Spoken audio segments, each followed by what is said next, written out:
नमस्कार। आज हम एक बहुत ही दिलचस्प विषय पर बात करने वाले हैं। पैसे को संभालना।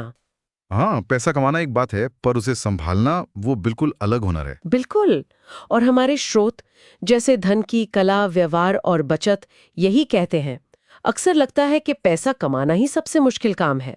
पर असल में पैसे को सही तरह से मैनेज करना, उसे बचाना, बढ़ाना, वो शायद ज्यादा बड़ी चुनौती है। सही। तो आज हमारी चर्चा का मकसद यही है कि ये समझा जाए कि क्यों पैसे का मैनेजमेंट हमारी समझदारी से ज्यादा हमारी आदतों, हमारे व्यवहार पर निर्भर करता है। हाँ, ये एक बहुत जरूरी नुक्ता है। मॉर्गन हाउसल की किताब द साइकोलॉजी ऑफ मनी का जिक्र भी है स्रोत में। वो कहते हैं, पैसा संभालने का कौशल बुद्धिमत्ता से नहीं, व्यवहार से आता है। ये लाइन काफी सोचने पर मजबूर करती है ना। बिल्कुल करती है, क्योंकि आमतौर पर हम यही मानते हैं कि फाइनेंस की जानकारी या बहुत कमा लेना ही काफी है। हाँ, मतलब डिग्रियां और मोटी तनख्वाहें, लेकिन स्रोत कहता है कि नहीं, असल खेल तो व्यवहार का है। सोचिए, कोई बहुत तेज दिमाग वाला निवेशक है, पर जरा सा बाजार गिराने की घबरा गया और सब बेच दिया। हाँ, या फिर कोई कमाता तो बहुत है, पर हर चमकदार चीज देखकर मतलब बिना सोचे समझे खर्च कर देता है। तो फिर क्या फायदा उस खुशहाली का या उस कमाई का? पैसे टिकेगा ही नहीं, बात तो है। बिल्कुल। आवेग, दिखावा, ये सब व्यवहार से जुड़ी बातें हैं। तो मतलब हमारी भावनाएं, हमारी आदतें, हमारा धीरज, ये सब ज्यादा मायने रखते हैं डिग्री या सैलरी से भी ज्यादा। हाँ, स्रोत तो यही इशारा कर रहा है। तो फिर ये जो कहा गया है कि असली धन वो है जो दिखाई नहीं देता, इसका क्या मतलब हुआ? अगर महंगी कार, बड़ा घर, ये सब दौलत नहीं है, तो फिर क्या है असल दौलत? ये एक बहुत गहरी बात है असल में। स्रोत उस पैसे की ओर इशारा कर रहा है जिसे खर्च नहीं किया गया। अच्छा। वो पैसा जो शायद बैंक में पड़ा है या कहीं निवेश किया हुआ है, स्टॉक्स में, बॉन्ड्स में, प्रॉपर्टी में, और वो चुपचाप धीरे धीरे बढ़ रहा है, बिना किसी दिखावे के। हाँ, बिना किसी दिखावे के। ये वो दौलत है जो भविष्य की सुरक्षा के लिए है, आजादी के लिए है। इसे आप वित्तीय संपत्ति कह सकते हैं। ये पर्दे के पीछे काम करती है, उन महंगी चीजों के बजाय जो अक्सर हमारी जेब से पैसा निकालती रहती हैं, जिन्हें शायद देनदारियां कहना ज्यादा सही होगा। सही कहा। असली दौलत आपको समय देती है, आपको विकल्प देती है। समझ आ रहा है। तो अदृश्य धन मतलब वो संपत्ति जो हमारे लिए कमा रही है। और स्रोत ये भी कहता है कि सोच जितनी सरल होगी, भविष्य उतना मजबूत। इसका क्या मतलब? क्या हमें मुश्किल निवेश रणनीतियों से दूर रहना चाहिए?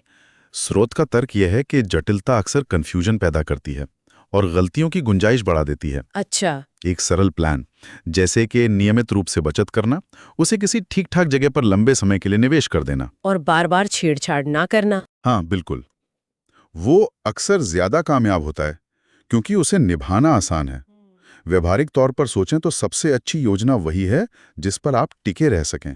खासकर जब बाजार ऊपर नीचे हो रहा हो या जिंदगी में कोई मुश्किल आ जाए। बिल्कुल, सादगी आपको अनुशासन में रहने में मदद करती है। तो कुल मिलाकर बात ये हुई कि पैसा संभालना कोई रॉकेट साइंस नहीं है। ये अपनी आदतों को साधने जैसा है। हाँ, कम खर्च करना, नियमित बचाना, सब्र रखना। सुनने में कितना आम लगता है ये सब, पर शायद करने में उतना ही मुश्किल। सही कहा।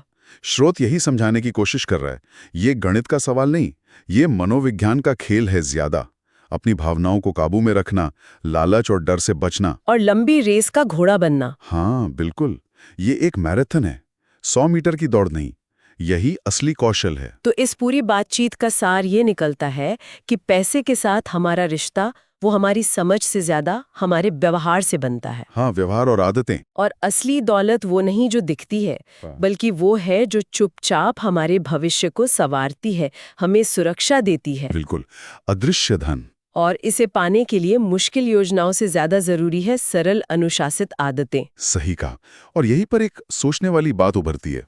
हम जो भी पैसे से जुड़े फैसले लेते हैं रोजमर्रा की जिंदगी में, जैसे कहाँ खर्च करें, कितना बचाएं, हाँ, कहाँ निवेश करें, इनमें से कितने फैसले वाकई सोचे समझे होते हैं और कितने बस हमारी पुरानी आदतों या उस वक्त की भावनाओं के असर में लिए जाते हैं? ये गहरा सवाल है।